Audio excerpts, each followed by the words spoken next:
So the next station that we're on is the race car lab. So this time around, you're going to have your blue car back again, remembering you want the side with the bigger lip on that side up.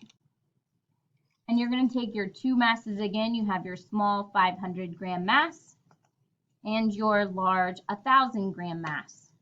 Now, what we're going to do is we're going to race it to the red, in my case, the red marked finish line, from the wall or the cabinet edge.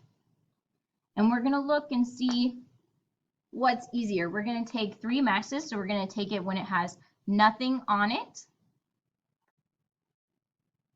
Then the second time we'll add the small mass, putting it in the center of the car. Make sure it's in the center, it's just easier to move. And then the next time we'll use the hard mass. The key here, when you've added the masses,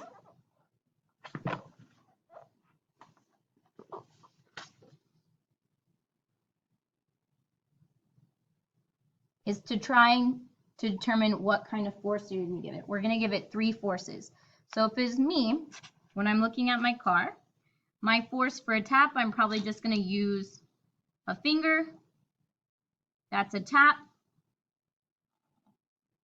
If I'm giving it a push, just kind of a whole hand. And then a strong push, I'm going to use quite a bit of force.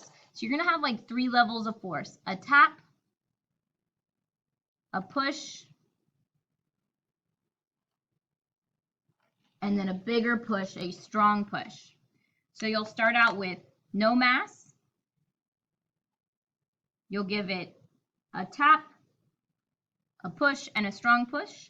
Then you'll add the medium mass, do the same thing, a tap, a push, a strong push.